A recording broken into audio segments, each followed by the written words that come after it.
এই যে আপনারা যারা লক্ষণ মুখস্থ করে পৃথিবীতে যে রাকিরা, এই হলো সব থেকে বোকা রাকি। এবং এরা হলো যে খতামাল্লাহু আলা কুলুবিহিম ওয়া আলা সামিহিম, মানে আল্লাহ তাআলা এদের কলব এবং সামে এবং বাসর এগুলোর মধ্যে মোহর মাইরা দিছে। এই জীবনে গবেষণা করবে না ভাই। লক্ষণ আপনি বানাবেন, আপনি রাখি, আপনি কি বানাবেন? লক্ষণ বানাবেন।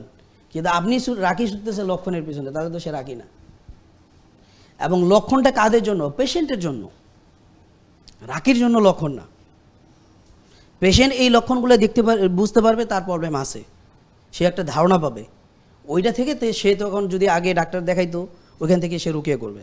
আগে যদি সে কবিরাজ দেখাইতো, এখন সে রুকিয়েতে আসবে। তাহলে লক্ষণগুলো প্রযোজ্য কার জন্য? পেশেন্টের জন্য। আর রাখির জন্য লক্ষণের প্রয়োজন নাই।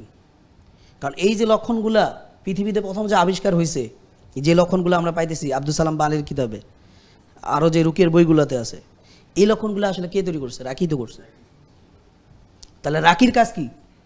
লক্ষণ তৈরি করা, লক্ষণ মুখস্থ করা না।